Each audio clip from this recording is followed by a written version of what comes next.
What does it mean to be human in a world disrupted by technological change, in an unprecedented way, at an unprecedented pace? How are emerging technologies transforming our societies, our personal identities, our values?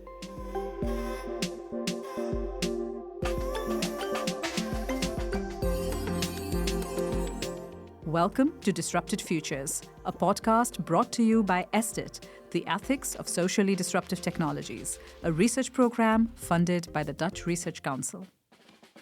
I'm your host, Dr. Radhika Mittal, Program Manager and Impact Lead for ESDiT.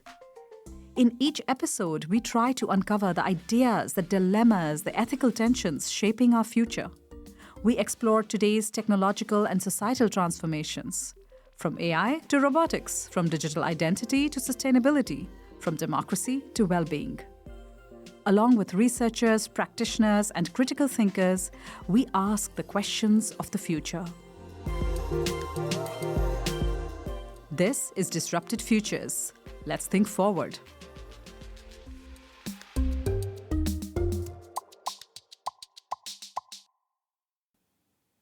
Patricia, or Patty as we like to call her, is an ESDiT researcher in philosophy of technology at the University of Twente.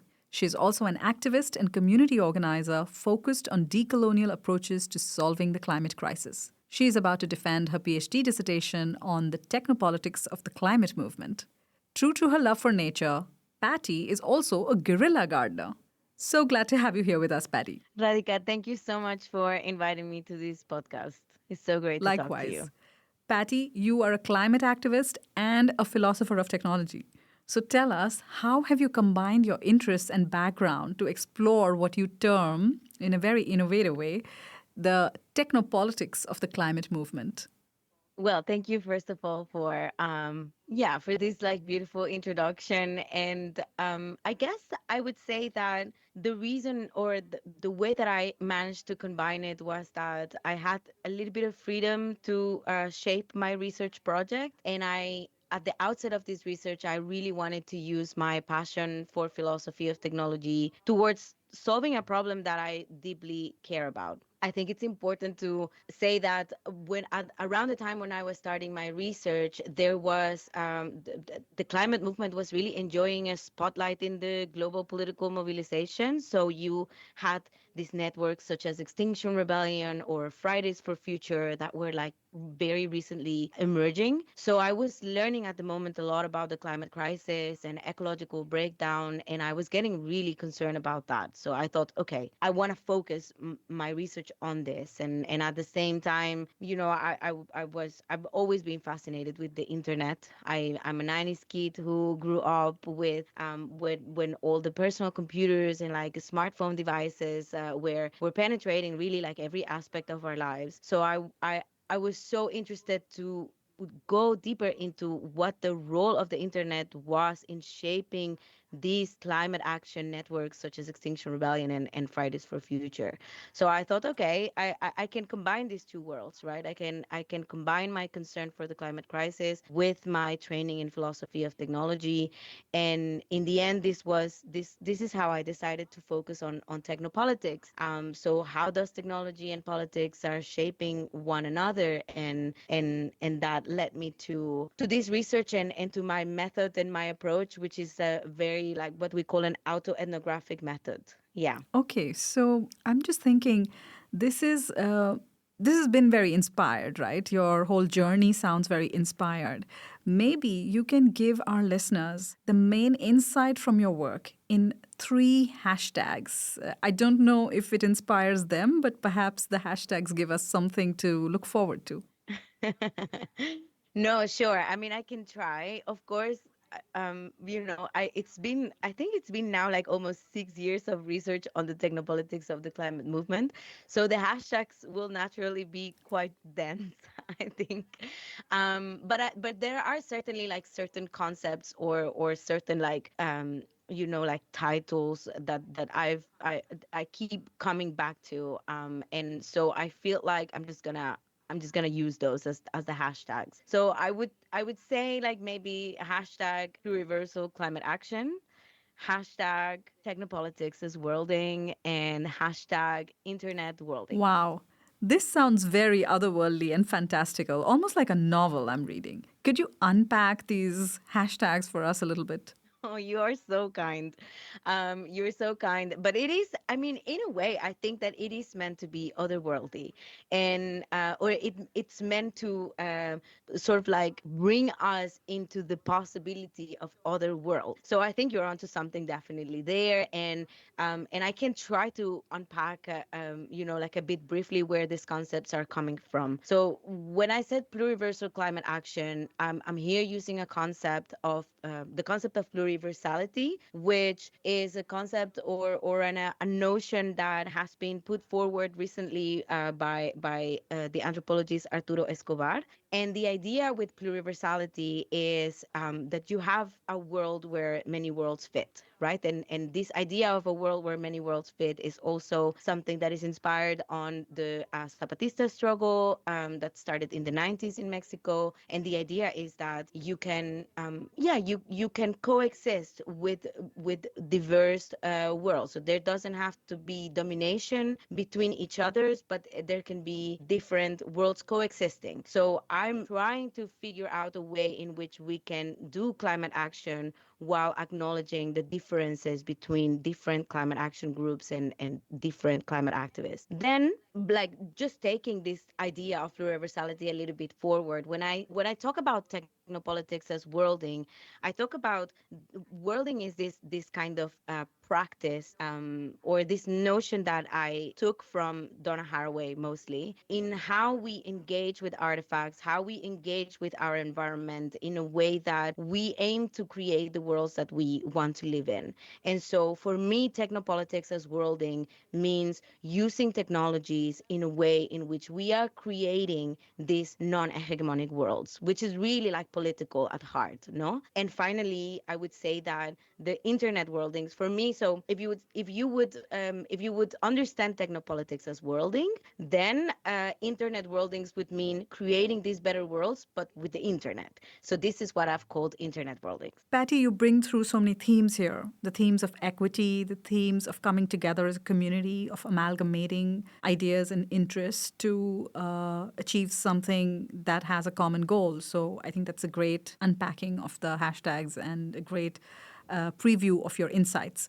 Could you tell us what is the key tech-driven disruption within climate activism? And perhaps walk us through an example where this disruption is most visible? Sure. I mean, yeah. So I think that aligned to these sort of concepts of pluriversality and worlding and everything. I mean, the way that I started this research was really looking into how the internet had shifted the dynamics of social movements, because then I wanted to use that and apply it a little bit more directly to the climate movement, right?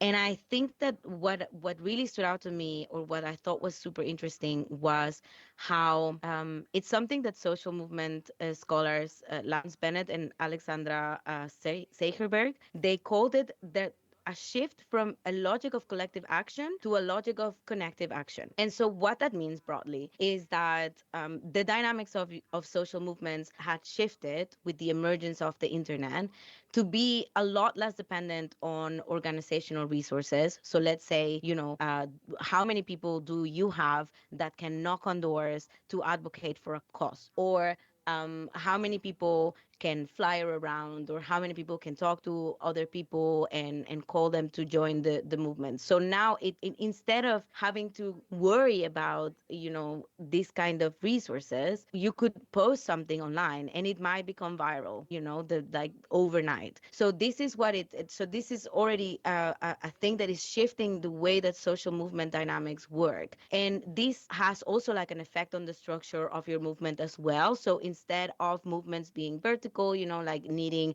a leader or a director that has to tell everybody what to do, your movements become a lot more horizontal and self-organized. So that doesn't mean that you're not going to have a leader. Like there might be people that are leading somewhat the movement, but the action doesn't often or doesn't always depend on them. So we've become now in this sort of like networked action, we've become so much more used to distributed action, and that is what is enabling these climate activism networks like Extinction Rebellion, Fridays for Future, people around the world that are just like starting their chapters of the movement and that are starting to protest and do things, like autonomously.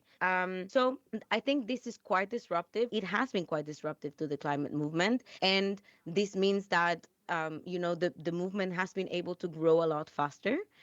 And we can talk a little bit about whether, growing at this speed is a positive thing or a negative thing. I think there's a little bit of both. I think there is definitely, of course, a really nice things about growing really fast, but it can also mean that, that you grow at a scale where you're facing challenges that you are not necessarily ready to confront or to deal with as well. Right. And I'm actually very enthused by this thought of moving from collective action to connective action. And of course, perhaps technology does help with that.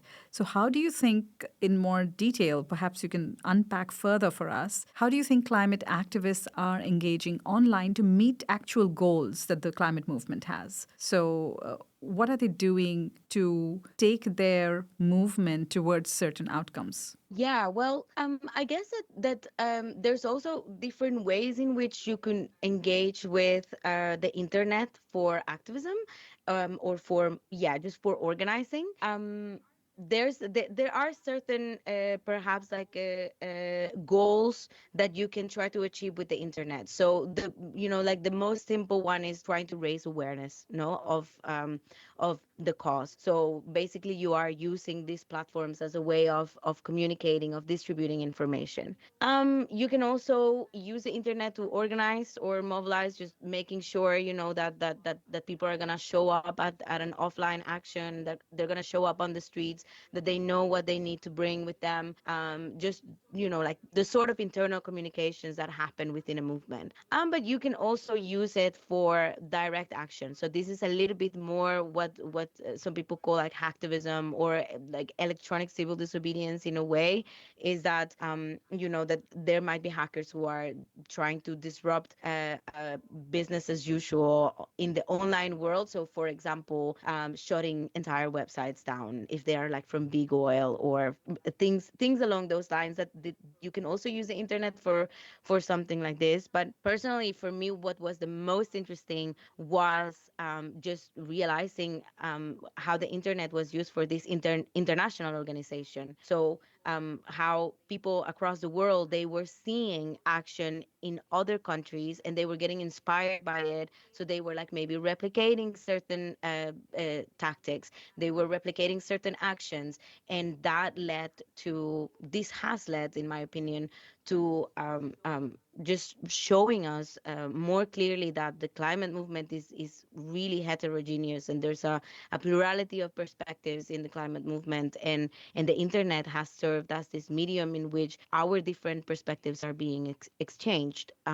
So for me, I think that if I would have to maybe summarize a little bit what the internet does for the climate movement, most importantly for me, is this kind of showing the plurality of the climate movement. For a long time, climate change has been at the forefront of public attention. It has really been at the center. But today we also see multi-layered polycrises. So we're experiencing a very transformative world scenario, and there are global upheavals, right?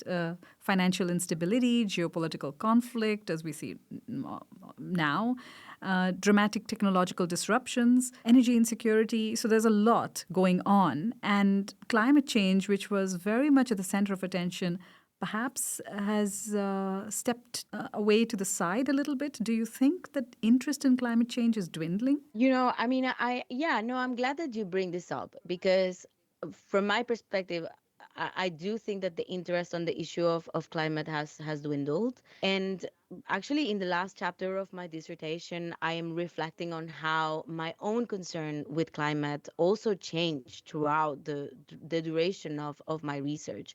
And it changed because I was witnessing all of these different global upheavals, right? And all of these different geopolitical conflicts. I mean, personally, I thought it was very shocking and scary to just see this disregard for international law, no, and just like an increasing amount of wars being waged and genocides being committed without accountability. So I think it is hardly surprising that for a lot of people that care about the climate and the environment, this urgency of fixing the climate crisis felt a little bit behind on the priority list, right? Because there's just so much that you can actually focus on, or that you have the capacity to care for. So this, in a way, I think this as a climate activist, of course, it's concerning, but I what I also see is that there is also a bit more acceptance and interest in the fact that, you know what, that the social and global economic systems that we have in place right now, they are no longer serving the vast majority of the people that are on the planet. I think that, for instance, capitalism is definitely not as popular as it used to be, and especially with the younger generations, which I personally think is very cool. And for me, those systems are deeply connected to the climate crisis. So I think that for the climate movement right now, our best strategy is to just focus on explaining or showing those connections, and asking, like, okay, how is climate change connected to capitalism? How is it connected to war or to genocide, for example? Absolutely. I completely agree with you. And I also agree with you that people have so much to deal with that they are unable to deal with the enormity of every issue. It's a kind of attention fatigue, right? So, Hmm. for sure. We also probably feel a great lack of control because you can't really control or manage everything that's going on around you. Much of it is not actually caused by us as individual humans, right? They're collective decisions that are made and collective ways in which we live as societies that lead to these crises. So, but I truly get your point about highlighting the interconnectedness of these issues. And so, what do you think is needed actually to highlight the systemic entanglement and the deep interconnectedness of all these issues and crises? Yeah, I mean, I think that's such an important question, really. But I also think it's a difficult one, and I'm not sure I have the entire answer for you. But I think what this polycrisis that you speak about, what it requires from all of us is to confront just the complexity of the challenges that are laying before us, and I think confronting this complexity isn't always easy for people. I mean, of course, it would be so much easier to have easy answers. But for example, for me, while I was conducting my research, what really stood out was that it was a massive problem was this logic of control and domination that is perpetuated by coloniality or by a colonial mindset. And what I mean with this is this kind of attitude that perpetuates an idea of, like, okay, this is mine and I'm entitled to it. No, I think this is what has led to exploitation and dispossession, not only of our ecosystems and the whole of the earth systems, but also of entire nations or people that are being dehumanized and that are currently enduring genocide. And I think it's also the same logic that enables the oppression of women, of people of color, of workers, of everyone in the LGBTQ plus community. So I think that for me, using this notion of coloniality and the logic behind it, that allows you to make these connections and go like, oh yeah, that's actually a really harmful mindset, isn't it? And then you can ask yourself, okay, if this is such a harmful mindset, what is there? What is an alternative? And for me, the alternative to coloniality goes back to pluriversality. So what we were talking about in the hashtag, right, is the notion that is in opposition to a logic of domination. So it doesn't aim to dominate each other, whether you are a human or an animal or an ecosystem, but it's trying to cultivate kinship and relationality. So I would say that instead of saying, this is mine, I am entitled to it, which is, behind the colonial mindset, is more of we can coexist and we can let each other thrive even when we are different. So if coloniality wants to shape the entire world on its own image, then I would say that pluriversality says, well, we can have different multiple worlds, and that's all fine. Yeah. So at least this is a way in which I feel that these connections between these different crises could find a little bit of a meeting point, if I can say that. Yeah. I love that you frame the solution from a human perspective, that humans need to get together and interact, engage with each other to take something forward. Of course, we do live in a technologically mediated world. So, what, if any, is a role that technology can play? Is there a concrete way in which technology can help us create these linkages in a successful way? Well, I think that for sure. I mean, I would say that yes, there is a way in which technology could be helpful, or at least this is what I argue in my dissertation on the technopolitics of the climate movement. As I said at the beginning of this podcast, I am an internet enthusiast. 90s kid, and I saw what the internet was becoming when it was at its early stages, and that it was this place where we could all like express ourselves, communicate with each other. I mean, of course, there was always a darker side of it, but there was a really bright side of it as well. And I think that the idea for me would be, okay, how can we take this technology and shape it in a way that it actually allows us to have that relationality and to have that coexistence, to communicate with each other in much more constructive ways? Because the way that the internet seems to be shaped right now, it really seems to be leading us to polarization, to misinformation, to just, being quite depressed about the state of the world. I don't think that at the current state of the internet is quite constructive in sort of like enabling this pluriversality that we've been talking about. Yeah, I do agree. You're a climate activist yourself, Patty, and we've been talking about all these different ways, right? And the different ways in which we can support climate action and also the different obstacles that seem to be there. So, what do you think are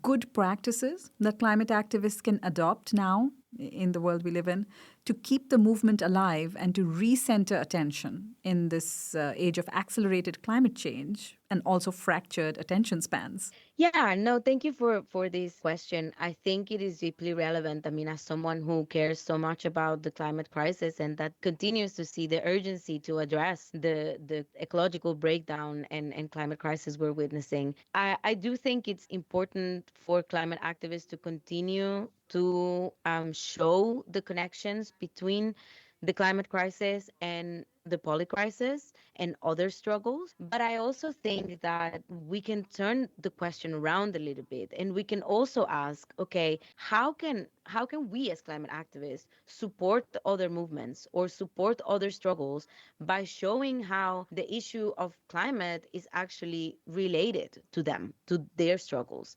So, for example, this question reminds me of a research trip that I did to Aotearoa, New Zealand, and it was very insightful when I was there to witness how Maori activists would integrate the issue of the climate crisis to their experience of Western colonization and their current struggles for decolonization. So, what these activists were trying to do is that they were explaining to the people around them that the climate crisis was one of the latest manifestations of coloniality. And so, I think, when you do that, when you say like, hey, the climate crisis is just a manifestation of this issue that we are trying to fix, it might decenter quote unquote climate, but it decenters it in a way that maybe it doesn't appear as the single biggest issue that everyone has to care about first before anything else. But I think that at the end of the day, it still continues to do the job of raising awareness of how dangerous climate change is for all of us and how interconnected it is to other systems of oppression. So it gets people still interested and engaged in solving the climate crisis.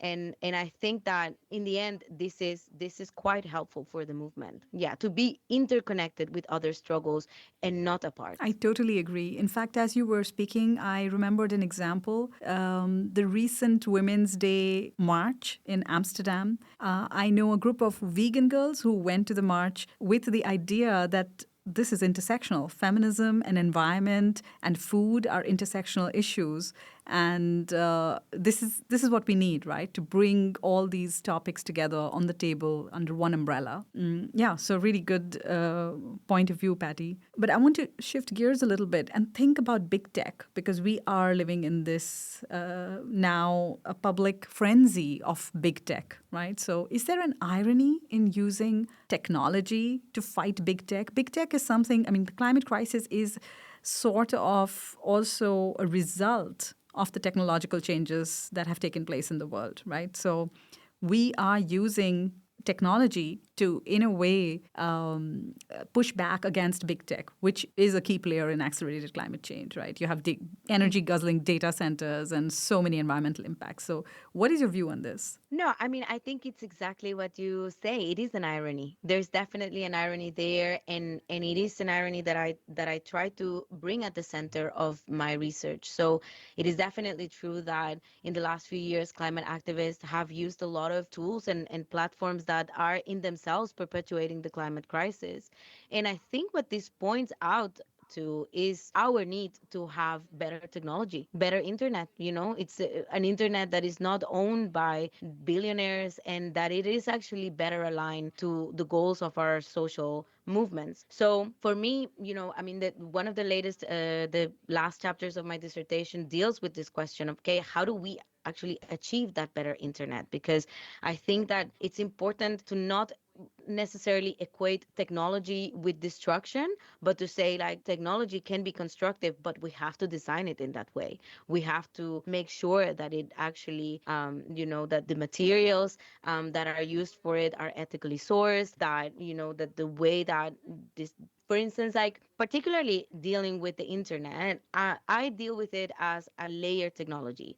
So the internet functions as a material, or yeah, functions through, sorry, as a material infrastructure, but it also functions through protocols. It also functions through the algorithms that dictate, okay, this is how websites or platforms are going to work. So if you sort of expand the internet in these different layers, then you can see different practices that you can engage in. So for instance, asking, okay, how are we powering the internet? Is there a different way in which we could power the internet? Materials that are either ethically sourced or that are recycled, and how would that change how the internet looks right now? And then it would be the same with the protocols or the algorithms. Is there a way in we can change the protocols that we use right now in a way that they are actually a little bit more aligned to, promoting or cultivating this relationality? So these are the kind of practices that I'm really interested in exploring, and that I would really point out to activists, really, that want to use the internet to keep organizing, but that want to do it in a responsible way. Wow, a ground up, ethically sourced, people driven internet. I love it. Patty, what are the risks of continuing to use technology the way that we are using it right now? Well, I would say that if we would just ignore the impact, the negative impact that the internet has on the world and the movement as in its current form, then the danger is that, as climate activists, we're never going to get at the root of the climate crisis, like truly at the root of it. So I personally see big tech as this materialization of the colonial mindset, right? You have these billionaires that are aiming to own and dominate everything and everyone on the planet. And I would just say, like, think of how easy it was, for instance, for Elon Musk to decide overnight that he wanted to own Twitter, right? Which up to that point, Twitter had been this essential tool for political organization for a lot of movements. And the fact that such power to acquire a digital public sphere overnight, that this power is in the hands of a few people, I think it tells you something. So I also maybe, like, I would want to point people to the work of historian Amitav Ghosh, especially his book book on the Nutmeg's Curse, and also to the Art of Jonas Dahl.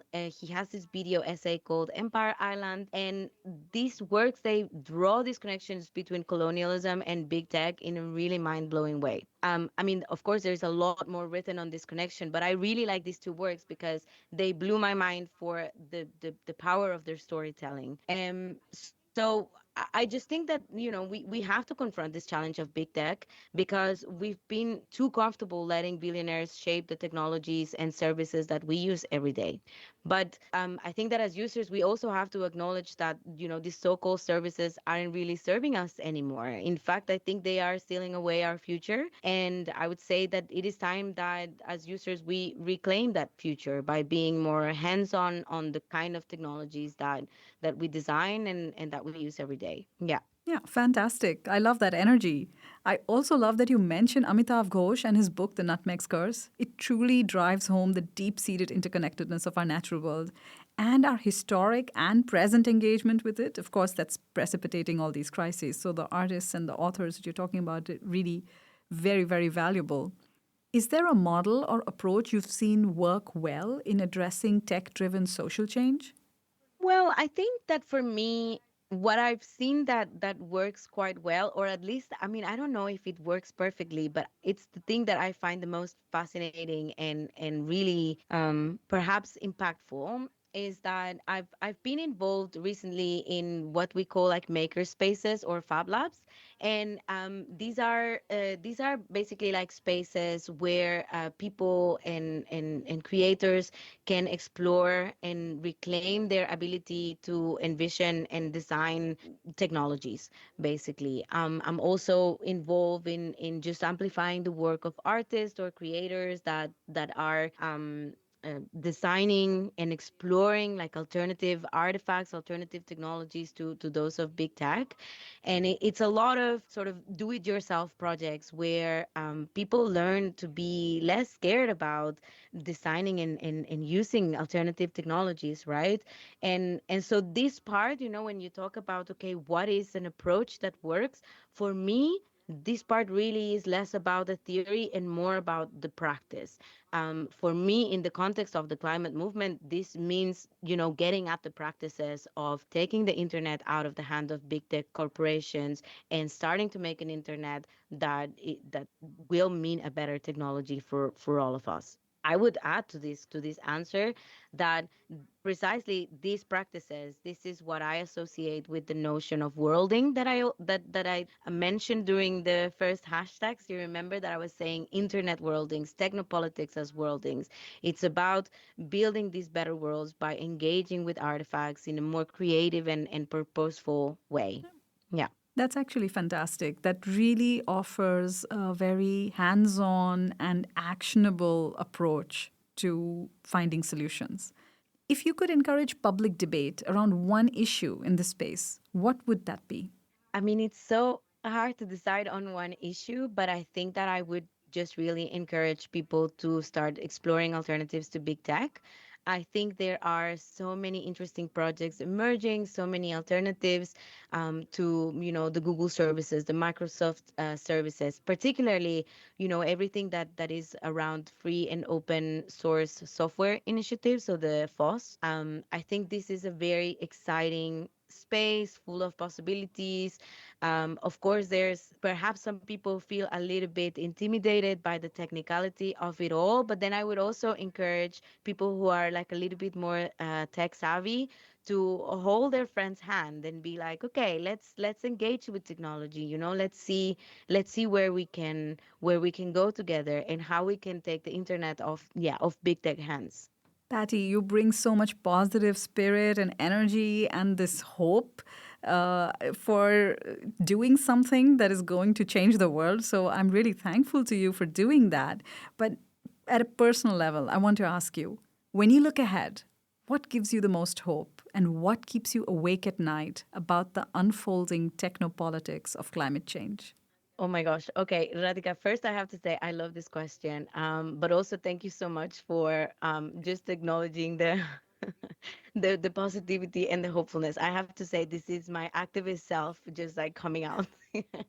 um But no, but let's talk about let's talk about what keeps me up at night and what gives me hope.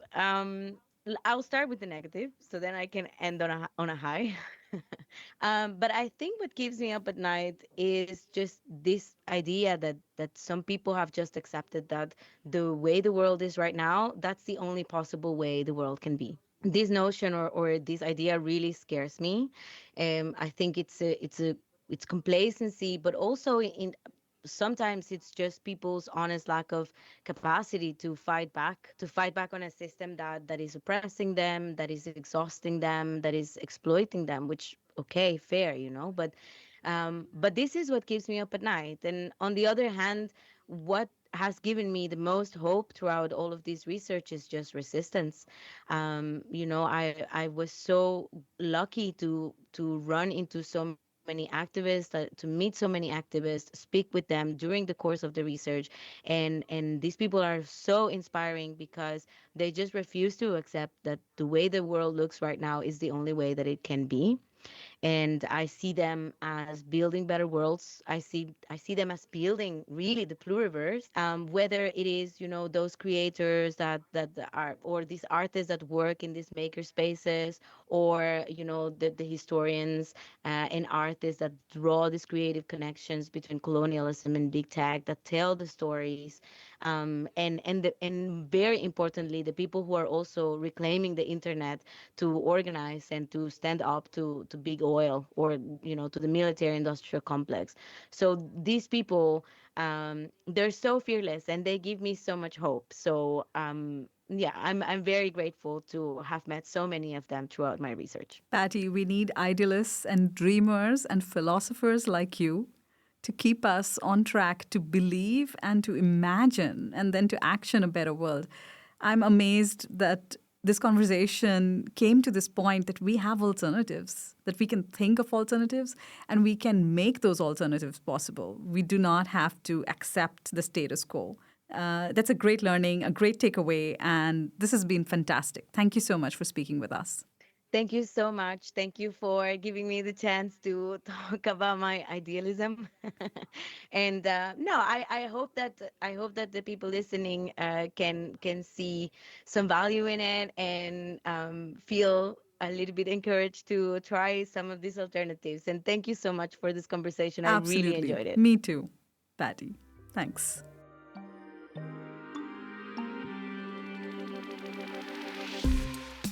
Thank you for listening to Disrupted Futures, a podcast brought to you by ESDiT. This episode was produced by Stella Pecchiaridi at the University of Twente's podcast studio.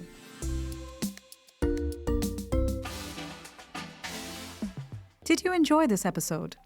Then do share it with someone who might like it too, and join the conversation through your comments. Stay curious, stay critical, stay tuned.